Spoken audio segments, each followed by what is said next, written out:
امام شافعی کیوں پیدا ہوئے؟ امام حنیفہ کیوں پیدا ہوئے؟ سفیان ثوری کیوں پیدا ہوئے؟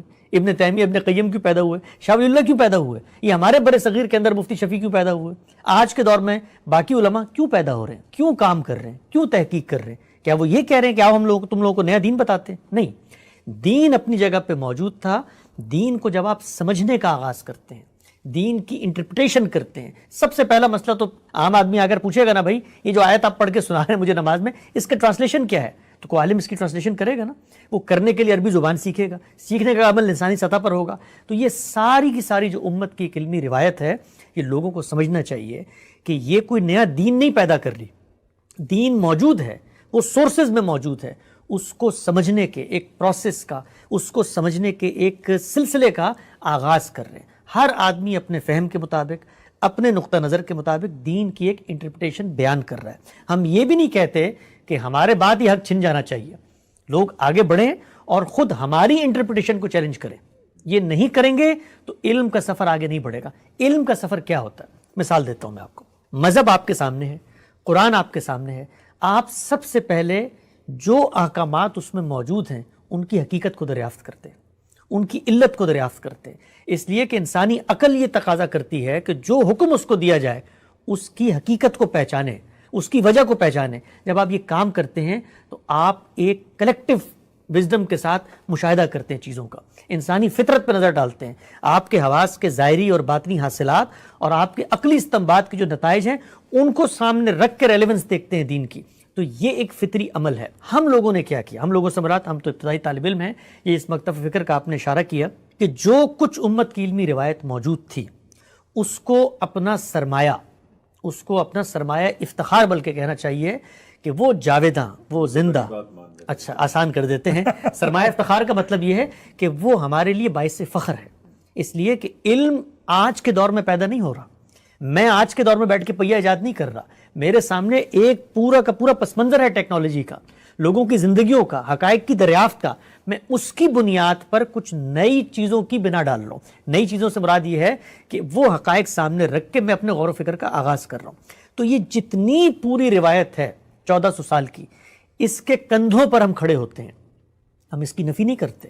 ہم یہ نہیں کہتے کہ دین آج تک بالکل غلط سمجھا گیا ہے. یہ بہت امپورٹنٹ پوائنٹ ہے، بیکاز اکثر یہی کہا جاتا ہے کہ آپ لوگ یا غامدی صاحب کہتے ہیں کہ جی وہ پیچھے جو سب 1445 سال سائڈ پہ رکھیں وہ سب غلط ہے، ہم ایک چیز بتا رہے ہیں. آپ کو ایسا نہیں ہے. دیکھیے ایسا اس لیے نہیں ہے کہ ہم تو آج مثال کے طور پہ قرآن مجید کے ایک آیت کا ترجمہ کرنے کی صلاحیت نہیں رکھتے اگر ہمارے پیچھے یہ پورا صدیوں کا علم نہ ہو. یعنی یہی علم ہے کہ جس نے قرآن، اس کے متعلقہ علوم، سب سے بڑھ کے اس کی زبان کو محفوظ کیا ہے، اس کے محاوروں کو محفوظ کیا ہے، وہ بات کیسے کرتا ہے، وہ تاریخی پس منظر کیا ہے، اس کو محفوظ کیا ہے. ہم تو اس کے سہارے پہ کھڑے ہو کے غور و فکر کا آغاز کرتے ہیں. ان دو چیزوں کو بالکل الگ الگ کر کے سمجھنا چاہیے. یہ ہے سیکولر استفادہ. سیکولر استفادہ اس معنی میں کہ میں علوم کے بارے میں داخل نہیں ہو سکتا کسی نئی تحقیق میں جب تک میرے پیچھے اس کی ہسٹری موجود نہ ہو. مثال کے طور پہ آج ہم حدیث پہ کام شروع کرنا چاہتے ہیں تو حدیث کو سمجھنے کے لیے سب سے بنیادی ضرورت یہ ہے کہ جن لوگوں نے بیان کیا ہم ان کی تحقیق کریں، ان کے بارے میں جانیں. تو ہمارے پاس تو کوئی ذریعہ علم ہی نہیں ہے جن کے بارے میں جاننے کا. وہ آج سے 1300 سال پہلے سمرقند اور بخارا کی گلیوں میں اگر کسی بندے نے کوئی روایت بیان کی ہے، میں کیسے جانوں گا اس کو؟ تو یہ ماضی کا علم ہے، ماضی کی روایت ہے جو مجھے وہ سہارا دیتی ہے کہ میں دین پہ غور و فکر کا آغاز کروں. لیکن کیا یہ روایت اتنی احسان مند ہونے کے باوجود مجھ سے یہ منوا سکتی ہے کہ محض روایت کے زور پہ، محض اس وجہ سے کہ اس نے مجھے سہارا دیا، اس نے علوم منتقل کی، اس میں بڑے اباقر علماء پیدا ہوئے، اس میں نابغہ روزگار شخصیات پیدا ہوئیں، ہزاروں کی تعداد میں کتابیں لکھی گئیں، اب میں کوئی بھی رائے قائم کروں گا تو وہ ان کے مطابق ہونی چاہیے، ان کی رائے سے اس میں اختلاف کی گنجائش نہیں ہے. اچھا یہ اصول اگر میرے لیے ہے تو مجھ سے پہلے علماء کے لیے کیوں نہیں ہے؟ اگر انہوں نے اختلاف کیا، اور ظاہری بات ہے کیا، ہمارے عام طور پر جو بات بیان کر دی جاتی ہے کہ امت کے اندر تو ایک ہی نقطہ نظر تھا، یہ کہانی کہاں سے سنائی جاتی ہے؟ بھائی امت کے اندر پوری کی پوری امت میں دو اختلافات موجود ہیں. اہل تشیع کی الگ روایت موجود ہے، اہل سنت کے اندر 4 مکاتب فکر موجود ہیں، ان کے علماء کے اصول مختلف ہیں دین کو سمجھنے کے. بڑے بنیادی مسائل پہ آپس میں بنیادی مسائل پہ اختلاف رکھتے ہیں. ان کے اختلاف کے اوپر صدیوں کی علمی روایت وجود میں آئی ہے. ان کو جب اقتدار ملا تو اس کو دنیا میں نافذ کیا گیا ہے. یہ سب کچھ رہا ہے دنیا میں. ایسا بالکل نہیں ہے کہ ایک ہی، اور ایسا ہونا بھی نہیں چاہیے تھا. اگر ایسا ہوتا تو یہ زیادہ چنبے کی بات ہوتی. کیوں؟ اس لیے کہ جہاں پر انسان ہوں گے، جہاں پر عقل شعور کے ساتھ کسی چیز کو جاننے کا عمل ہوگا وہاں پر اختلاف بھی ہوگا، وہاں نقطہ نظر میں تفاوت بھی ہوگا۔ ہمارے بڑے ہی عہد کے بہت بڑے عالم تھے مفتی شفیع علیہ رحمہ، یہ ان کی تفسیر بھی یہاں پڑھی معرف القرآن کے نام سے، انہوں نے ایک بڑی خوبصورت بات کہی۔ انہوں نے کہا کہ اگر کہیں پہ انسان جمع ہیں اور کسی معاشرے میں رہتے ہیں لیکن ان میں کوئی اختلاف سامنے نہیں آتا تو اس کی دو ہی وجوہات ہو سکتی ہیں۔ پہلی یہ کہ ان سب لوگوں نے اپنی عقل کو کسی پوٹلی میں ڈال کے دریا برد کر دیا، یا وہ سب کے سب منافق ہیں، وہ چھپا رہے ہیں اپنے اختلاف کو، اس لیے کہ جہاں آپ رہتے ہیں، سوچتے ہیں، غور و فکر کا عمل ہوتا ہے، اس سے اختلاف پیدا ہوتا ہے۔ یہ اختلاف مفارقت یا ایک دوسرے سے دور ہونے کا نام نہیں ہے، یہ اختلاف راستے کو جاننے کا نام ہے، راستے کی نئے نئے زاویوں سے اس کو ایکسپلور کرنے کا نام ہے۔ تو امت کی جو علمی تاریخ ہے، میں اس کو بتانا چاہتا ہوں اپنے نوجوانوں کو بھی جو آج کل دین سے متاثر ہو کے یا غامدی صاحب کی فکر سے متاثر ہو کے اپنے اندر ایک شدت آمیز جذبہ رکھتے ہیں ماضی کی علمی روایت کے خلاف، یہ بالکل غلط ہے۔ ہمارا افتخار ہے علماء، پوری کی پوری امت کی علمی روایت ہم نے اس کو سامنے رکھ کے دین پر غور و فکر کا آغاز کیا ہے، اور آغاز کے بعد پھر کچھ نتائج ہیں جن میں ان سے ہمارا اختلاف ہو گیا۔ بالکل